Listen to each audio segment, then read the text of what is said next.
दिए।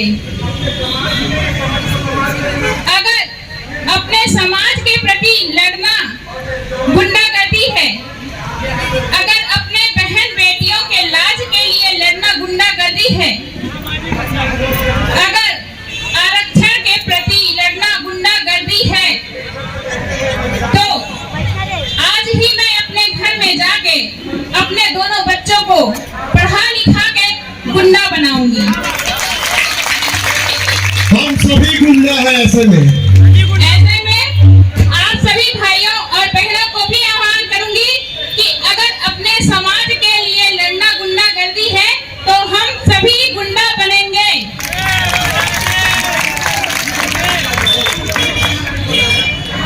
जब बात उसूलों की हो तो टकराना जरूरी है और जिंदा हो तो जिंदा नजर आना जरूरी है।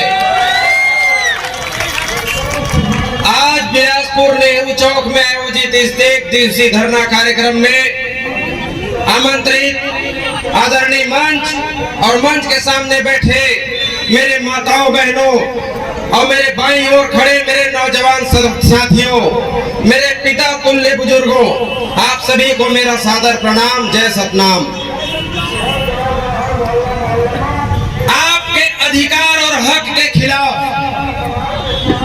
इस सरकार ने चोट पहुंचाई है, पीठ पर छुरा मारा है और इस हक अधिकार और सम्मान की लड़ाई लड़ने वाले हमारे नौजवान साथियों की आवाज दबाने के लिए हमको जेल में बंद करना, गुंडा सूची में नाम लिखना और तरह तरह की यातना देने का काम किया है। और छत्तीसगढ़ के मुख्यमंत्री भूपेश बघेल ने कहा था कि आरक्षण की मांग करने वाले ये चंद लड़के दो चार हैं, बाकी समाज को आरक्षण से मतलब नहीं है।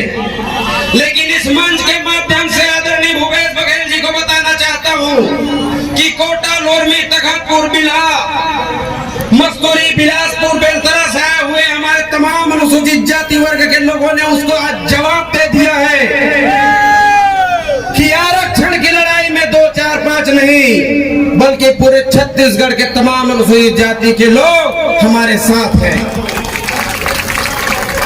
आदरणीय साथियों, लड़ाई खाली आरक्षण की नहीं है, लड़ाई है जाति की। हमारे माननीय जिला पंचायत सदस्य ने कहा कि आरक्षण आर्थिक आधार पर नहीं, जाति के आधार पर होना चाहिए। अरे इसलिए होना चाहिए, सारा खेल जाति का है, सारा लड़ाई जाति का है, सारे अधिकार जाति का है। 10 तारीख को कार्यक्रम होने वाला है ये ऊंचे जाति वालों का, जो मुट्ठी मेरे भी बगल में भाषण दे रहे हैं। इस कार्यक्रम में हमारे मोहल्ले में हमारी माताओं बहनों को साड़ी बांटा गया और कहा गया कि 10 तारीख के हमारे कार्यक्रम में कलश को होके आना।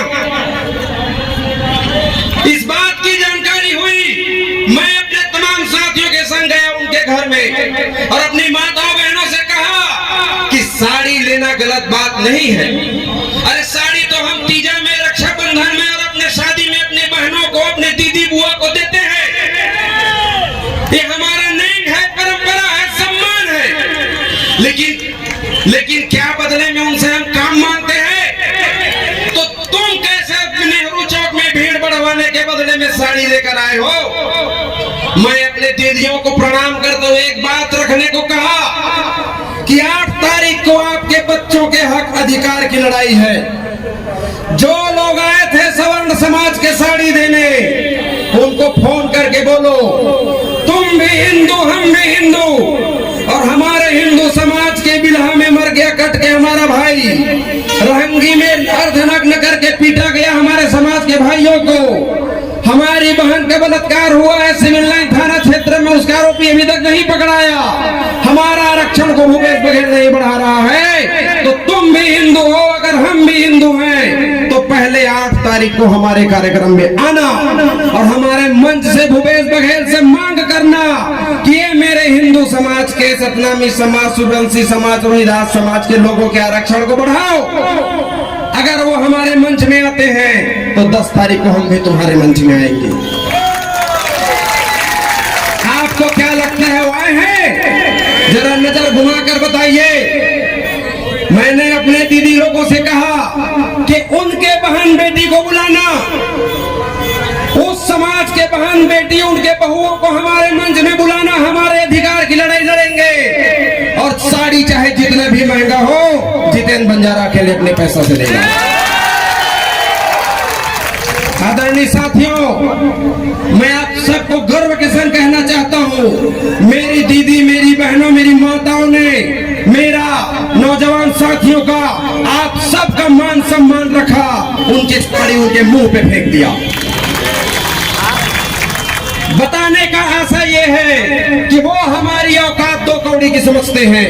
उनको लगता है कि हम साड़ी दे देंगे और हमारे भाइयों को, हालांकि पीते नहीं है, लेकिन उनको लगता है कि इनको एक चट्टी दारू दे देंगे तो ये हमारा भीड़ बढ़ाएंगे, हमको विधायक बनाएंगे और विधायक सांसद बन के हम इनके ही बच्चों के फांसी का फंदा तैयार करेंगे। आप सबको जागने की जरूरत है। इस देश में, इस समाज में जाति की वर्चस्व की लड़ाई है, संसाधन में कब्जा करने की लड़ाई है, राजपाट की लड़ाई है। हमारे बिल्हा में 21 साल के नौजवान लड़के को उसके पिता की जी से के संग बैठा के थाना में रात भर मारा गया। कौन जवान बेटा अपने पिताजी को मार खाते देखेगा? सुबह पुलिस वालों ने कहा कि 20,000 रुपए लेकर आओगे तब तुमको छोड़ेंगे। दिन भर उस लड़के ने 20,000 रुपया की व्यवस्था किया। गरीब था, उसके पास 200 रुपया का व्यवस्था ना हो सका।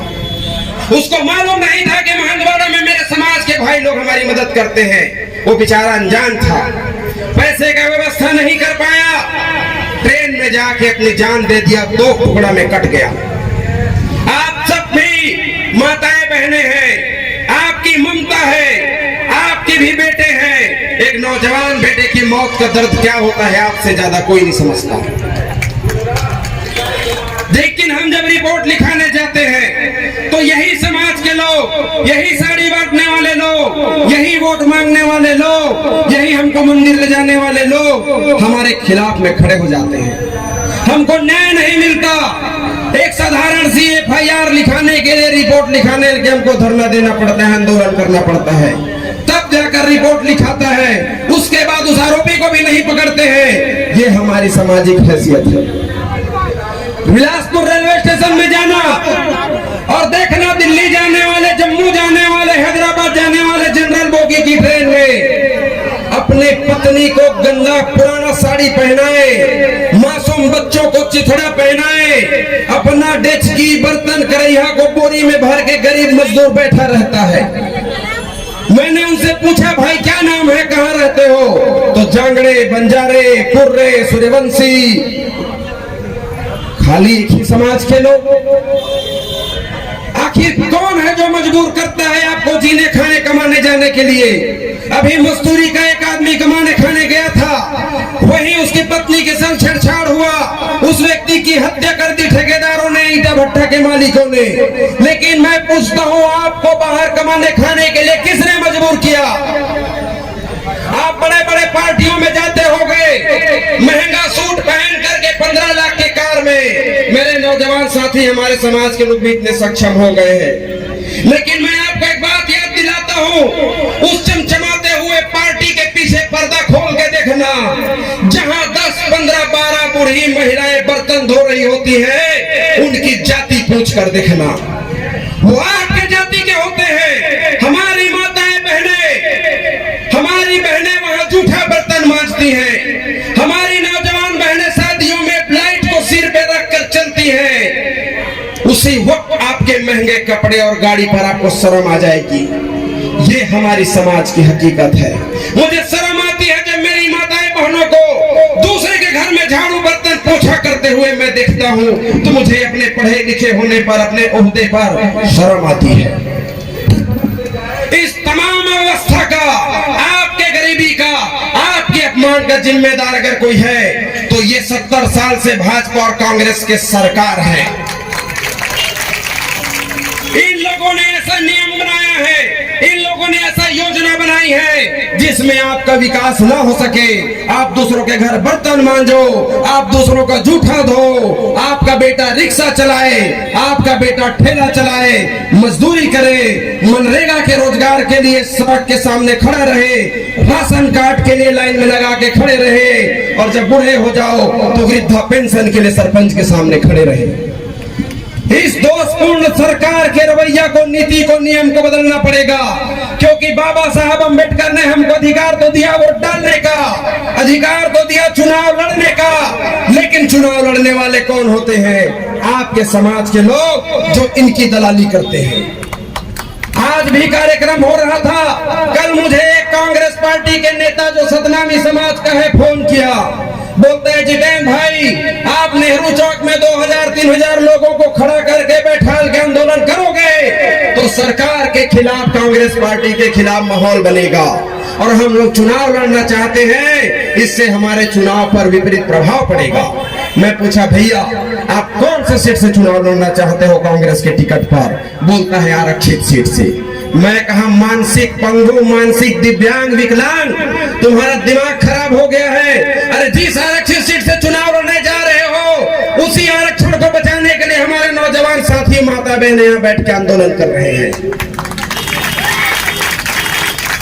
ऐसे सामाजिक दलालों को समाज से उखाड़ के फेंकना पड़ेगा, और जिस दिन आपके बीच से, आपके समाज से, आपके हक अधिकार के लड़ने वाले, आपका बेटा, आपकी बेटी चुनाव लड़कर विधानसभा में जाएगा तो इस मंच से, जैसे हमारे तमाम साथियों ने शेर की तरह दहाड़ कर भूपेश बघेल को ललकारा है, ऐसे ही आपके हक अधिकार के लिए ललकारेंगे और आपके सम्मान की रक्षा करेंगे।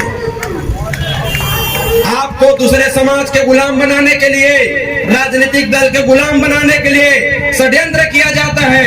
हम लोग जब भूपेश बघेल के सामने खड़े हो गए, भूपेश बघेल मुर्दाबाद, भूपेश बघेल वापस जाओ, भूपेश बघेल 16% आरक्षण देना पड़ेगा, लालपुर थाना में हमको बैठालकर रात भर पुलिस वालों ने लाठी से मारा।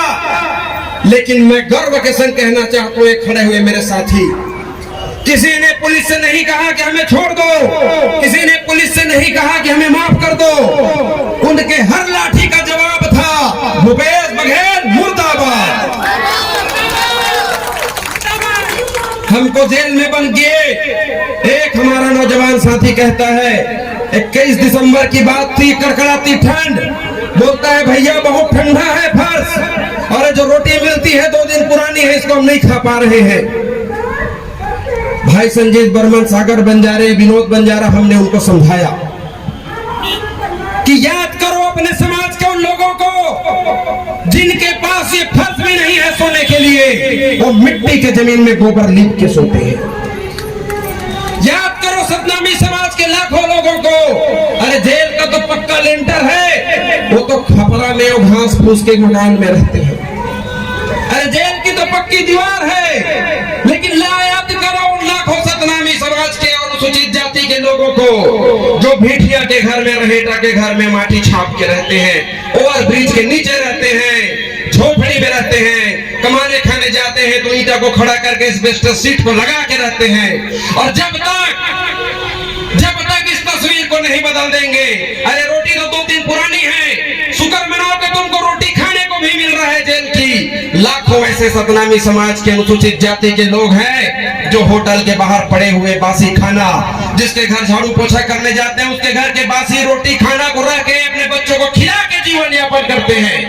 और जब तक इस सूरत को नहीं बदल देंगे, जब तक इस रीति को नहीं बदल देंगे, तब तक हमको 1000 बार जेल आना पड़ेगा, और हम जेल आने के लिए तैयार हैं। हमारे साथियों को झूठा FIR करा के, वो भी हमारे समाज के दलालों के माध्यम से 15 साल से लड़ाई लड़ रहे हैं इस सरकार की, और इन लोगों की हिम्मत नहीं होती थी हमारे खिलाफ रिपोर्ट लिखाने की। लेकिन जब हमारे समाज के लोग दलाली पर उतर आए, उनके दस्तखत से उसके आवेदन पर हम लोगों पर झूठा 420 का मुकदमा लगाए। ये तरह तरह की कोशिश कर रहे हैं, लेकिन मैं भी याद दिला देना चाहता हूँ, जब तक आप लोग इतनी संख्या में इकट्ठा होकर हमारी माताएं बहनें हमको आशीर्वाद देने के लिए अगर यहाँ बैठ गई, हमारे पिता तुल्य बुजुर्ग अगर बैठ गए, और हमारे नौजवान साथी हमारे ताकत बन गए, तो 420 नहीं भूपेश बघेल 840 के अंदर भी हमको मुकदमा दर्ज कर दो, हमको डर नहीं है। आदरणीय साथियों, मैं आप सभी को बहुत बहुत धन्यवाद देता हूँ कि आप लोगों ने अपना कीमती समय निकालकर हमारे नौजवान साथियों के हक अधिकार के लिए, आरक्षण के लिए, अरे आरक्षण वही है जिसमें आपका बेटा, आपकी बेटी कलेक्टर, एसपी बनेंगे, तहसीलदार, डिप्टी कलेक्टर बनेंगे, पुलिस के इंस्पेक्टर बनेंगे, विधायक, सांसद बनेंगे। इसी आरक्षण के बदौलत आज बिलासपुर में सतनामी समाज अनुसूचित जाति के लोग कार में चलने लायक बने हैं, अच्छा कपड़ा पहनने लायक बने हैं। इसी आरक्षण के बदौलत शहर में रहने का लायक बने हैं। उसी आरक्षण की लड़ाई के लिए आप सब आए हैं। मैं आप सबको हाथ जोड़कर धन्यवाद देता हूँ। अपने नौजवान साथी से कहना चाहता हूँ कि आप लोग लगातार कोशिश करिए, संघर्ष करिए, इस लड़ाई को गांव-गांव तक, घर-घर तक पहुंचाएंगे और निश्चित ही हम अपने लोगों को जिताकर विधानसभा में भेजेंगे। और जब जब हमारे समाज पर जुल्म सितम होगा, हम पूरी ताकत से ऐसे ही लोगों को इकट्ठा करके इस सरकार को जवाब देंगे। मेरे नौजवान साथियों, कि जिसमें उबाल हो ऐसा खून चाहिए, जिसमें उबाल हो ऐसा खून चाहिए और जीत के खातिर जुनून चाहिए। ये आसमान भी आएगा धरती पर, आप सबकी कोशिशों में ऐसी गूंज चाहिए। आप लोगों ने मुझे सुना, इसके लिए बहुत बहुत धन्यवाद। आप सभी ने अपने कीमती समय निकालकर बिलासपुर आए, इसके लिए आप सभी को बहुत बहुत धन्यवाद। जय सतनाम, जय भीम, जय छत्तीसगढ़।